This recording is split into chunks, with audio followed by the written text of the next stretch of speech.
ये थे वो वाकया, वो मामला जो हमने बचपन से हम सुनते हुए आ रहे हैं। हमने यहाँ तक के वाकया सुने हैं कि हुदहुद एक परिंदा है और हुदहुद ने हज़रत सुलेमान अलैहिस्सलाम के ये काम पे मामूर था, बस इससे ज़्यादा हम हुदहुद के बारे में नहीं जानते। लेकिन अजायबात की दुनिया में हुदहुद का क्या मकाम है, आमिलीन हुदहुद का क्यों इस्तेमाल करते हैं, और आखिर वो कौन सा अमल है हुदहुद का कि जिसको एक दफ़ा पढ़ कर लेने से हुदहुद को ज़िबा करते हैं और फिर उसके आज़ा हम जिस जादुई कमालात के अंदर इस्तेमाल करते हैं वो फुल फौर असर रखता है, वो तासीर रखता है, फौरी हमारा काम हो जाता है। एक तो होता है कि हम किसी के काम का एहतमाम करते हैं, एक होता है कि हमने एक वक्त काम कर लिया और जब हमारे पास उसके आज़ा मौजूद हो गए हमने उसके आज़ाओं को इस्तेमाल करना शुरू कर दिया। आमिलीन हजरात हुदहुद का इस्तेमाल इसलिए करते हैं कि हुदहुद के मुख्तलिफ आज़ाओं की ये तासीर है कि जैसे हुदहुद का ताज है कि जब हुदहुद को एक ख़ास तरीके से, एक ख़ास तरतीब से उसको कुछ कलमात पढ़कर, वो अमल मैं आपको बताऊंगा कि वो अमल क्या है और वो कौन सा अमल है और वो किन किन लोगों ने किया, कि वो अमल पढ़कर उस हुदहुद को अगर ज़िबा करें और ज़िबा करने की तरतीब है, तरीका है, दिन है, साथ है, सब कुछ एक वक्त है। उस वक्त, उस साथ में, उस तरीके पे अगर आप हुदहुद को वो पढ़ाई करके ज़िबा करेंगे तो वही हुदहुद तिल्स्माती हुदहुद बन जाता है। एक सादा हुदहुद है, आप उसको ज़िबा कर दें, उसको किसी चीज़ को आधा को इस्तेमाल करें, वो काम नहीं करेगा। लेकिन उसी हुदहुद को आप अमल करके, पढ़ाई करके, तरतीब और तरीके से उसको ज़िबा करें और उसके आज़ाओं को जमा करें, उस आज़ाओं को रखें और फिर उसको इस्तेमाल करें तो वो आज़ाई जो है ना तिल्स्माती आज़ा बन जाते हैं।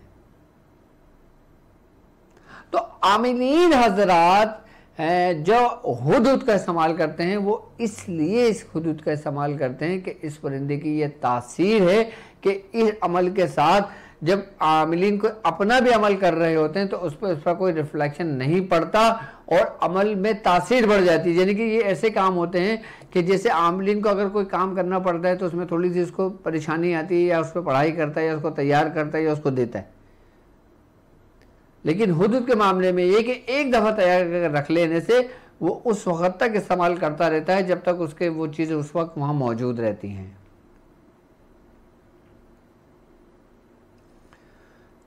अब वो पढ़ाई हमारे पास कहाँ से आई है?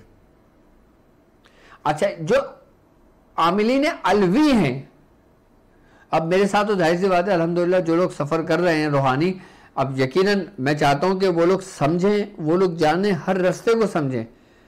आज मैं हुदहुद का बता रहा हूं आपको, उसके बाद मैं उल्लू के बारे में भी बताऊंगा और उल्लू को जगाने के तरीक़ेकार समझाऊंगा कि उल्लू किस तरह जागता है, उल्लू के आज़ा किस तरह काम आते हैं, किस लिए काम आते हैं, कैसे काम आते हैं, मैं उसका भी बताऊंगा। लेकिन आज मैं हुदहुद का स्पेशल बताऊंगा। हुदहुद के बारे में है कि हुदहुद हुक के अमल में बड़ा सरीअ तासीर काम करता है। यहाँ तक कि हुदहुद की ये खासियत है, इस परिंदे के अंदर अल्लाह ताला ने ये खासियत रखी है कि हुदहुद की जब मादा कि जिससे वो एक दफ़ा मिलता है फिर सारी ज़िंदगी वो उसके साथ गुजार देता है। यहाँ तक कि इस हुदहुद की ये खसलत है कि जब मादा कहीं चली जाती है तो हुदहुद उसको चीख चीख के पुकारता है और उस वक्त तक चीखता रहता है जब तक वो मादा वापस ना आ जाए। और यहाँ तक कि इसकी खासियत है कि अगर मादा मर जाती है कहीं रास्ते में तो वो हुदहुद चीखता रहता है और रोता रहता है, यहाँ तक कि वो किसी दूसरी मादा से मिलाप भी नहीं करता, उसको देखता भी नहीं है, वो उसके गम में रोता रहता है और उसके गम में वो मर जाता है। ये परिंदे की खासियत है। हर परिंदे की कोई ना कोई खसलत, कोई ना कोई खासियत है। जैसे तोते की खासियत है, कौवे की है, मुर्ग की है, मोर की है, कबूतर की है, चिड़िया की है। इसी तरीके से हुदहुद की ये खासियत है जो किसी परिंदे में ये खासियत नहीं है। इसीलिए आमिलीन इसका इस्तेमाल करते हैं कि ये अपनी मादा से वफादार होता है, इसलिए इसके आज़ाओं को अपने पास रखते हैं, क्योंकि ये अपने ही, यानी कि इसकी जो औलादें होती है ना, इसके जो बच्चे पैदा होते हैं, तो वो अपने माँ बाप को पहचानते हैं और मरते दम तक उसके साथ रहते हैं। ये वो परिंदा है कि जो अपनी फैमिली के साथ रहता है और उस वक्त तक साथ रहता है जब तक ये आपस में जिंदा रहते हैं। और जब इन परिंदों में किसी की कोई मौत वाक़ई हो जाती है तो सब परिंदे मिलकर रोते हैं और चीखते हैं। मतलब अगर यूं कहा जाए कि वफा की अगर कोई निशानी देखना हो तो वो हुदहुद से दिखी जाती है। इसीलिए आमिलीन इसको ज़िबा करते हैं पढ़कर, इसीलिए उसके अज़ाओं का इस्तेमाल करते हैं, इसीलिए वो काम में लेकर आते हैं इसको।